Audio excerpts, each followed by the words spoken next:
Annel kom met hangskouers by die woonkamer ingestap. Sy val op die rusbank neer en lyk sommer baie moedeloos. Mamma, daar's alweer 'n man in Irak vermoor. Kan ons nie maar vir pappa bel en sê hy moet terugkom huis toe nie? Eldunay kom sit met groot oogies teen aan haar ma en Stefus, wat nou die man in die huis is, nou dat sy pa oor see is, kom sit ook nader. Hulle ma tannie Annelie sug diep. Ag, ek weet dis moeilik vir ons almal, maar moenie vergeet dat ons vir pappa beloof het om dapper te wees en altyd te glo dat hy sal veilig terugkom nie. 'n Mens moet jou belofte nakom. Daar's 'n spreekwoord wat sê, belofte maak skuld. Stefus stel sy ken op en kyk stip na sy ma. Mamma het vanoggend beloof om saam met ons te gaan swem, en toe tannie Charlo skakel, was die swem vergete en mamma dadelik gery.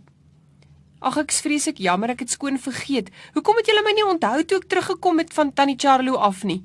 Annel trek haar skouers op. Ag, ons het maar alleen gaan swem. Ek mis vir pappa vreeslik baie. Ek ook, kom dit van Stefus en Eldunay. Mamma staan op. Ons mis hom almal, maar dis nou eenmaal sy werk. Hy's gestuur om in- en uitvoergeleenthede in Irak te gaan ondersoek en die 3 maande sal gou verbygaan. Kom, dit help nie ons sit hier op 'n hoopie en treur nie. Daar's yskoue vrugtesap in die yskas en ouma het gister 'n melktert saamgestuur. Die 3 vergeet sommer dadelik van hulle pappa daar ver oor die diepblou see en al die gevare. Hulle somme vinnig in die kombuis waar mamma vir hulle van die heerlike eetgoed gee. Die telefoon lui en Annel antwoord. Sy praat 'n hele rukkie voordat sy opgewonde terugkom. Mamma, tannie Charlo vra of ek nie lus het om saam met hulle geloftefees toe te gaan nie. Weet mamma, hulle gaan trek lang voortrekker rokke en alles aan. Hulle gaan paardekraal toe. Kan ek saam gaan, mamma, asseblief? Celeste is tog my beste maatjie. En wat van my? Willie is ook my beste maat. Stefus is baie ontevrede. Ag, ek het vergeet, jy en Eldunay is ook genooi. Annel klink sommer vies. Dan moet ek weer die heel dag kind oppas. Watter kind? Vra Stefus en Eldunay gelyk. Mamma lag lekker. Kom ons gaan sit in die lapa, dan bespreek ons geloftefees. Mamma, wat is geloftefees? Wil Eldunay nuuskierig weet. Laat ek eers verduidelik wat 'n gelofte is. Dit is 'n plegtige belofte wat onderneming veral teenoor God insluit. Dis 'n belofte wat nie gebreek mag word nie, soos wat ek my belofte vanoggend aan julle gebreek het nadat ek beloof het om saam met julle te gaan swem. Dis jammer ek het nie nou 'n Bybel hier om vir julle te wys nie. Annel spring op. Eldunay het 'n pragtige klein Bybeltjie gister tussen haar klere gekry. Sy sal amper by die voordeur. Ek gaan haal dit gou. Nou is mamma ook nuuskierig. Wie se Bybel is dit, Eldunay? Eldunay trek haar skouers op. Ek weet nie, toe ek my baadjie uitskit om dit op te hang, toe val die Bybeltjie op my bed. Annel sit die Bybeltjie op haar ma se skoot neer. Ag, maar dis pragtig. Ek wonder darm wie se dit is. Laat ek vir julle daaruit lees. Deuteronomium 23 vers 21 tot 23. Wanneer jy 'n gelofte aflê teenoor die Here jou God, moet jy nie traag wees om dit na te kom nie. Anders sal die Here jou God jou tot verantwoording roep en sal jy skuldig wees. Wanneer jy nie 'n gelofte aflê nie, sal jy nie skuldig wees nie. Maar as jy vrywillig 'n gelofte teenoor die Here jou God aflê, moet jy versigtig wees met wat jy sê en moet jy die gelofte nakom. Eldunay trek 'n pruilmondjie. Ek verstaan nie al die groot woorde nie. Wat is traag en wat is verantwoord die ding? Ek weet. Stefus spring op en hardloop die huis binne en kom met nog 'n Bybel daaraan. Hierdie is die ou vertaling, mamma. Miskien sal Eldunay dit beter verstaan. Mamma blaai weer na Deuteronomium 23 en lees toe vers 21 tot 23. As jy aan die Here jou God 'n gelofte doen, moet jy nie versuim om dit te betaal nie, want die Here jou God sal dit sekerlik van jou eis en dit sal sonde in jou word. Wat oor jou lippe gaan, moet jy hou en doen soos jy aan die Here jou God vrywillig beloof het, wat jy met jou mond gespreek het. Dis dan dieselfde. Wat moet jy versuip en dan betaal? Annelie en Stefus lag, maar mamma verduidelik geduldig vir haar dogtertjie.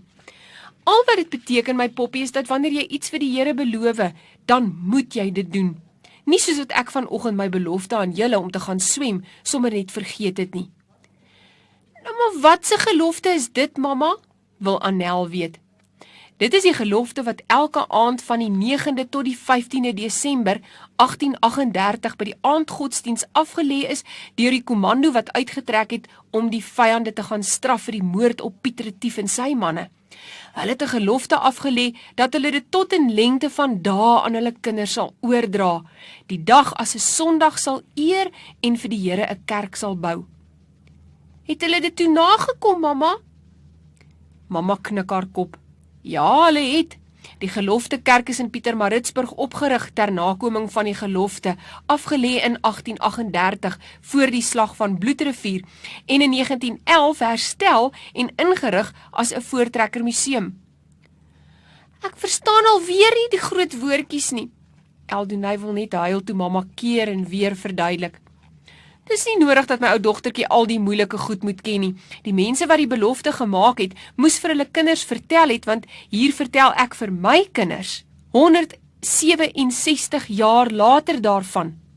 Die kerk is gebou en daar word elke jaar 'n erediens gehou, soos kerk op 'n Sondag. Die gelofte is lank en in Hollands geskryf, maar hierdie is die belangrike punte wat vir klein kindertjies genoeg is om te weet. Stefus ruk sy skouers regop.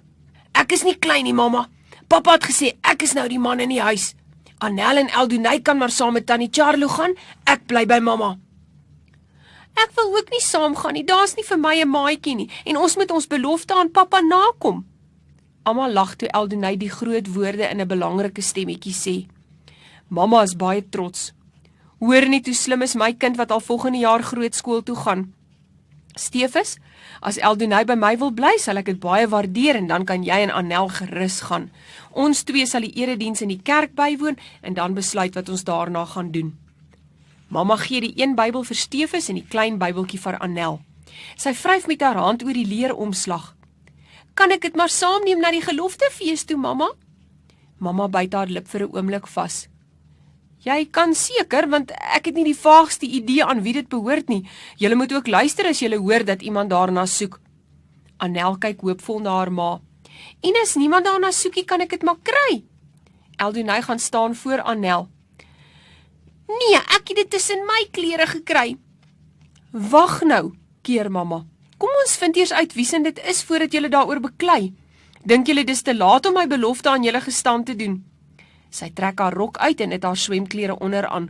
Sy duik in die swembad in en lag toe haar 3 kinders op die wal bly staan. Toe, wat staan julle nog, gaan trek julle swemklere aan, ek wag vir julle. Annel, Stefus en Eldonay hardloop die huis binne en in 'n rekordtyd is hulle in die swembad saam met hulle ma. Dis 'n vrolike gelag en spelery toe Eldonay ewe droog sê. Dis lekker as mamma op haar belofte staan. Annel sit verwonderd en kyk na al die mense by Paardekraal.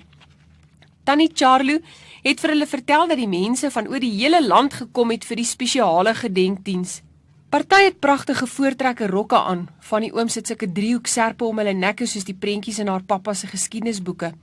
Sy is bly dat mamma vir hulle van die gelofte vertel het. Sy het dit sommer baie mooi verstaan toe die oom dit vir hulle voorgelees het. Sy is bly toe die oom aankondig dat daar 'n etebreek sal wees en die afsluitingsdiens daarna. Celeste vat haar hand sodat hulle by mekaar kan bly. Kom ons gaan was gou hande voordat ons van my ma se lekker kos gaan eet. Die 2 meisies gaan kleedkamer toe en Annel sit die klein Bybeltjie op die blad langs die wasbak neer. Hulle was hande en gesels land en sand oor alles. Celeste kan nie uitgepraat raak oor die mooi perde en hulle trotse ruiters nie. Weet jy Annel, ek sal baie graag eendag my eie perd wil hê. Ek ry nou 2 maal per week met die ryskool se perd en ek geniet dit regtig baie. Miskien kan ek dan ook hier in die erewag kom staan met my eie perd. Annel kyk rond. Ag nee, hier's nie handdoeke nie. Kom ons gaan waai ons hande buite in die wind droog. Die meisies hardloop uit en swaai met hulle hande in die lug om dit droog te kry. Die klein Bybeltjie bly vergete op die blad langs die wasbak lê. Annel, Celeste, Stefus en Willie kom gelyk by die groot mense aan, wat al reeds met borde in die hande wag dat Celeste en Willie se ma, Tannie Charlo, vir hulle van die geurende kos inskep. Ai, ek geniet die kos altyd die meeste van die geloftefees, sê oom Jasper, Celeste en Willie se pa nadat hy gedank het vir die heerlike ete. My vrou is baas geloftefeeskok. Maatjies, 'n kok is iemand wat lekker kos kan maak en party mense doen dit vir hulle werk. Mamas doen dit vir liefde en baie pappas ook. Oom Jasper eet sy bord leeg en sê baie dankie vir tannie Charlo. Gaan julle baie kwaad wees as ek vra dat ons direk na die dankdiens ry? Ek moet nog 'n draai by die hospitaal gaan maak. Hy is 'n mediese dokter en bly altyd bekommerd oor die pasiënte. Dit is die siek mense in die hospitaal. Ek sien op die program dat daar na die dankdiens bedankings is en volgende jaar se feeskomitee gekies gaan word. Ons moet maar agterlangs sit sodat ons sonder om die ander mense te steur kan vertrek. Sharon en haar 2 boeties Timothy en Emile is saam met hulle ouers by die feesverrigtinge. Hulle kom van 'n plaas af daar naby. Sy sien die klein Bybeltjie langs die wasbak lê en tel dit op. Sy stap na haar boeties toe daarmee. Kyk wat kry ek in die kleedkamer.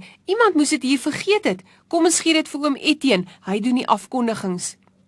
Oom Etienne beloof die 3 kinders dat hy na afloop van die dankdiens sal afkondig dat Sharon 'n Bybeltjie opgetel het. En as niemand dit kom opeis nie, Sharon, kom haal dit dan asseblief by my. Dan is dit joune. Ons het nie plek om dit te hou nie. As iemand navraag doen, sal ek hulle julle nommer gee. Na die diens vertrek oom Jasper hulle dadelik. Oom Etienne staan op die verhoog en hou die klein Bybeltjie in die lug. Kan die persoon wat hierdie Bybeltjie verloor het asseblief sy of haar hand opsteek? Daar's 'n doodse stilte. Niemand weet van die Bybeltjie nie. Oom Etienne hou dit uit na Sharon toe. Wel Sharon, aangesien jy dit gekry het en eerlik genoeg was om dit vir my te bring, is dit nou jou voorreg om dit by jou te hou. Sharon stap vinnig na die verhoog toe en vat die Bybeltjie by oom Etienne. Sy druk dit teen haar borsie vas en glimlag breed toe sy terugstap na haar ma toe. Vra vir mamma of pappa maatjies om vir jou Deuteronomium 23 vers 21 tot 23 in jou eie Bybel te lees en probeer om nooit 'n belofte wat julle aan die Here, pappa of mamma of enige ander persoon gemaak het, te verbreek nie. Maak julle oogies toe en vou die handjies, dan bid ons saam. Dankie Jesus dat U ons liefhet. Help ons asseblief om ons beloftes na te kom. Amen.